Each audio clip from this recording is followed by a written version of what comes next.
જય શ્રી કૃષ્ણ દર્શક મિત્રો, મારી યુટ્યુબ ચેનલ અમૃતવાણીમાં આપ સૌનું હાર્દિક સ્વાગત છે। આજે આપણે સાંભળીશું રક્ષાબંધનની વાર્તા। સૌપ્રથમ રાખડી કોણે કોને બાંધી હતી, શા માટે રક્ષાબંધનની ઉજવણી કરવામાં આવે છે તેની કથા સાંભળીશું।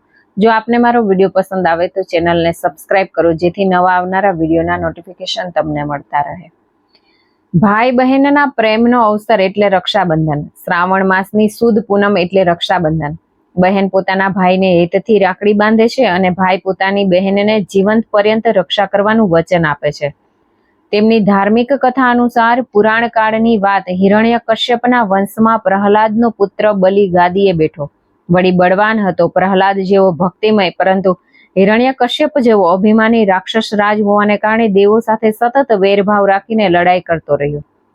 એકવાર સ્વર્ગ પર ચડાઈ કરીને ઇન્દ્ર સાથે યુદ્ધ કરીને હાર્યો। પરાસ્ત થઈ રાક્ષસના ગુરુ શુક્રાચાર્ય પાસે ગયો અને શરણ માંગ્યું અને દેવો સાથે યુદ્ધ કેમ જીતાય તેનો ઉપાય બતાવો। બલિને પણ તેમણે ઇન્દ્ર પર વિજય અને રાજ્ય કરવા માટે 100 યજ્ઞ કરવાની સલાહ આપી।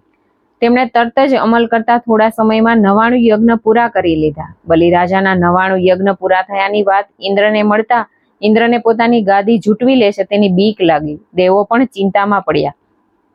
જો બલિના 100 યજ્ઞ પૂરા થઈ જાય તો તે ખૂબ જ બળવાન બની જાય અને બલિને છળ કપટ શીખવી ઉશ્કેરીને સ્વર્ગ પર ચડાઈ કરે તે વાત વહેતી થઈ। બધા દેવો બ્રહ્માજી પાસે ગયા અને વાત જણાવી।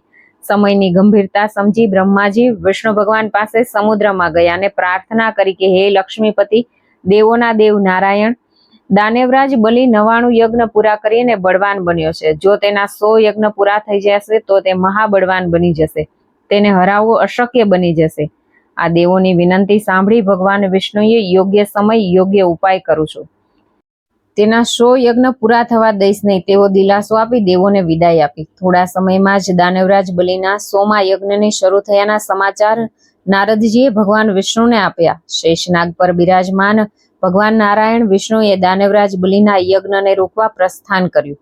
આ તરફ દાનવરાજ બલિ ખૂબ જ ધૂમધામથી 100મા યજ્ઞની આહુતિ આપતો હતો અને શુક્રાચાર્ય અને તેમના શિષ્યો યજ્ઞ કાર્ય નિર્વિઘ્ન રીતે પૂર્ણ થાય તે માટે ઉતાવળે આહુતિ અપાવતા હતા। ત્યાં જ યજ્ઞ મંડપના દ્વારે ભગવાન વિષ્ણુ બાળ બ્રાહ્મણનું આગમન થયું। યજ્ઞ કાર્ય જોઈ તે મંદ મંદ સ્મિત સાથે યજ્ઞ મંડપમાં પ્રવેશ કરે છે। દ્વારપાળો તેને બ્રાહ્મણ જાણી રોકતા નથી। આ બટુક બ્રાહ્મણ એટલે નારાયણ ભગવાન વિષ્ણુ પોતે જ દાનવરાજ બલિના યજ્ઞમાં ભંગ કરવા પધાર્યા છે। પણ યજ્ઞ મંડપમાં કોઈ તેમને કેમ ઓળખે, કારણ કે આ તો પ્રભુની લીલા છે। વામન અવતાર બટુક સ્વરૂપ ભગવાન બલિરાજાની સામે જોઈ ઊભા રહ્યા અને ભિક્ષામ દેહીનો નાદ કર્યો। યજ્ઞ કાર્યમાં પરોવાયેલા બલિરાજાએ આહુતિ રોકી અને વામન સ્વરૂપ ધારી બ્રાહ્મણનું સ્વાગત કર્યું અને મનગમતી ભિક્ષા માંગવાનું કહ્યું। વામન સ્વરૂપ ભગવાન બોલ્યા કે આપ હું જે માંગુ તે આપશો ને? પાછળથી ફરી તો નહીં જાઉં ને? વચન આપ। બલિરાજાએ કહ્યું કે હું વચન આપું છું। અહીં કાર્ય મધ્ય પધારેલા બ્રાહ્મણ દેવતા આપ જે માંગો છો તે ભિક્ષા સ્વરૂપે આપવાનું વચન આપું છું। હા કહી પાણીની ભરેલી જાળીમાંથી હાથમાં અંજલિ ભરવા જાય છે। ત્યાં શુક્રાચાર્યને ખબર પડી જાય છે કે આ દેવોનું કોઈ કપટ છે, આ કોઈ બ્રાહ્મણ નથી પણ આ વિષ્ણુ પોતે જ છે। પણ હવે શું બોલે? બલિ વચન આપી ચૂક્યો છે, જો તે અંજલિ પાણી લઈ અને વચને બંધાશે તો બધી મહેનત નકામી છે। આમ વિચારી શુક્રાચાર્ય પાણીની જાળીના સંતાયા, તેથી પાણી હાથમાં પડે નહીં અને બલિરાજા વચને બંધાય નહીં, પણ તે વામન સ્વરૂપ ધારણ કરી શકે તે મનના વિચારોને વાંચી લે। તેમને જાણ થઈ ગઈ કે દાનવોના ગુરુ શુક્રાચાર્ય જાળીની નળીમાં પાણી રોકીને બેઠા છે, એટલે એમને શિક્ષા કરવા નાનકડી દર્ભની સળી લઈ જાળીના નાળસામાં પોરવી અને તેમની આંખ ફોડી નાખી અને પાણી બલિરાજાના હાથમાં પડ્યું। બલિરાજા અંજલિ તર્પણ આપી પોતાના વચને બંધાયા અને વામન અવતાર બટુક બ્રાહ્મણ વેશ પ્રભુ કાલી ભાષામાં 3 પગલા જમીનની માંગણી કરી। પ્રભુ બોલ્યા કે હે દાનવરાજ બલિ, મને ભિક્ષામાં 3 પગલા જમીન જોઈએ છે। બલિરાજાએ વિચાર્યું કે આ નાનો બાળક 3 પગલા પૃથ્વી માંગે છે, આમ કહી 3 પગલા પૃથ્વી માપવા કહ્યું। શુક્રાચાર્ય હજી પણ રોકવા પ્રયત્ન કરે છે, પરંતુ ત્યાં તો ભગવાને વામનમાંથી વિરાટ સ્વરૂપ ધારણ કર્યું અને એક જ પગલામાં આખી પૃથ્વી માપી લીધી। બીજા પગલામાં પ્રભુએ સ્વર્ગલોક માપી લીધું। આમ 2 જ પગલામાં પૃથ્વીલોક અને સ્વર્ગલોક માપી અને બલિરાજાને પૂછ્યું કે બલિરાજા, 2 પગલા પૂરા થયા, હજી 3જું પગલું બાકી છે, બોલ હું શું કરું? બલિરાજાએ વચને બંધાયો, તેથી 2 હાથ જોડી ભગવાનને વિનંતી કરી કે પ્રભુ, આપની લીલા અપાર છે, હું આપને ઓળખી ન શક્યો. મારી પાસે આપને મૂકવા માટે મારા હકનું મારું મસ્તક છે. આમ કહી પોતાનું મસ્તક ધર્યું. આમ દયાળુ ભગવાને વિષ્ણુએ વામનમાંથી વિરાટ બની બલિરાજાનો યજ્ઞ અધૂરો રાખ્યો. પણ બલિરાજાએ કહ્યું કે તે સહપરિવાર સાથે પાતાળ લોકમાં વાસ કરે.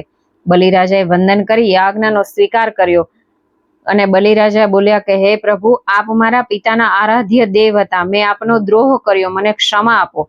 અને જો આપ મારા ઉપર પ્રસન્ન થયા હોય, કૃપા કરવા માંગતા હોય તો મારી એક વિનંતીનો સ્વીકાર કરો.